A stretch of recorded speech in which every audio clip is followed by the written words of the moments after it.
Mga tol, hindi naman sa nangingialam. Pero sana kung pipili kayo ng babae, huwag kayong bumase lang sa itsura. Na okay na basta maganda, okay na basta sexy, okay na basta cute, okay na basta maputi, okay na basta morena. Anything that represents only the outside beauty. In short, babae na pandi-display mo lang. Para lang may flex na may kasama kang maganda. Sana wag lang yun yung standards natin. Siyempre lalaki tayo, may standards din tayo. Paulit-ulit ngang sinasabi sa atin na ang ganda lumilipas yan. Ang balat kumukulubot yan. Yung buhok pumuputi yan. Sabihin na natin nakakuha ka nga ng babaeng maganda. Pero yung ugali toxic naman. Hindi ka na nire-respeto. Lahat na ng desisyon mo kinontra ka. Hindi ka malayang mag-isip para sa mga pangarap mo. Kailangan sa kanya lahat ng atensyon. Kailangan lahat ng gusto niya bibilin mo. Tapos wala siyang pakialam sa'yo kahit nadadown ka na. Antayin ka na lang niya makarecover ka mag-isa tapos tsaka lang siya nandyan. Ikaw yun nauubos. Tapos kakatwiran mo lang, okay lang, maganda naman yung babae. Tayo na pre, nababaliw ka na pag ganyan. Piliin mo pa rin yung babaeng may respeto sa'yo. May respeto sa mga desisyon mo sa buhay. Piliin mo pa rin yung babaeng nandyan kahit down na down ka na. Yung tipong pakiramdam mo wala ka ng kakampi pero siya nandyan pa rin sa'yo. Yung kahit itaboy mo na siya na hindi na okay na, kaya ko na mag-isa. Andyan pa rin siya para sa'yo. Pipilit niya yung sarili niya para sa'yo. Babae nga asikasuhin ka. Yung tipong pag nagkaroon na kayo ng pamilyang dalawa, priority niya kayong dalawa. Yung tipong pag uwi mo galing trabaho, may pagkain na. Bago ka pa pumasok, bago ka pa gumising sa umaga, yung almusal naka-ready na. Yung uniforme mo na gagamitin mo pagpasok sa trabaho na laban na. Ready siyang gawin ng lahat para sa'yo, makapag-focus ka lang mag-grow para sa pamilya nyo. Kasi yung ganda, wala, lumilipas din naman yan eh. Ang hindi nawawala yung ugali niya, yung personality niya. Kapag nakakuha ka na babae maganda yung personality, parang naka-jackpot ka. Kasi kahit tumandaman kayo, yung ugali niya na yun, yung personality niya na yun, kung maganda man yun, hindi na magbabago yun. Kahit tumanda pa kayong dalawa. At yun yung pinaka-the best na dapat i-consider mo sa pagpili ng babae. Yung tipong kaya ka rin niyang ipagtanggol. Kaya niya rin i-sacrifice lahat para sa'yo. At kapag nakakuha ka na ng ganung klaseng babae, wag mo naman sanang pabayaan. Alagaan mo din.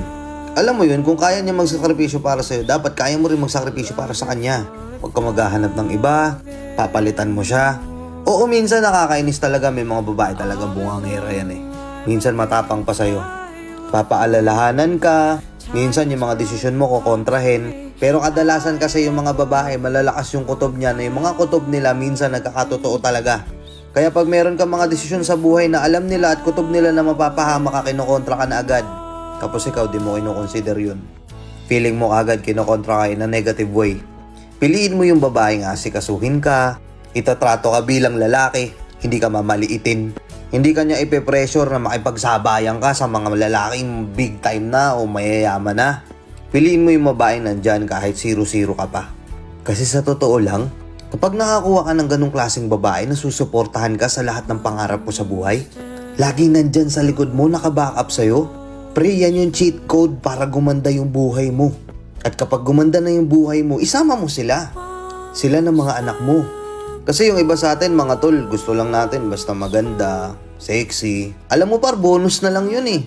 Hindi naman forever ganun siya. Hindi forever mo ang bata siya. Dadating yung time na magbabago yung form ng katawan niya. Dadating yung time na magkaka-stretch mark siya. Dadating yung time na hindi na siya magiging kagaya nung una mo siyang nakilala. Paano pag dumating yun? Paano pag dumating yung time na yun na ganun na yung itsura niya, nagbago na? Tapos minahal mo lang siya dahil sa itsura niya, hindi dahil sa ugali niya. Ano mangyayari? Iwan mo. Gahanap ka ng bago, hanap ka ng mas fresh. Pero kung yung kinuha mong babae, sobrang ganda ng personality, wife material gagawin lahat para sa'yo. Kayang isakripisyo lahat para sa'yo. Tumanda man yan, magbago man yung itsura niyan, maniwala ka hindi mo magagawang iwan yan.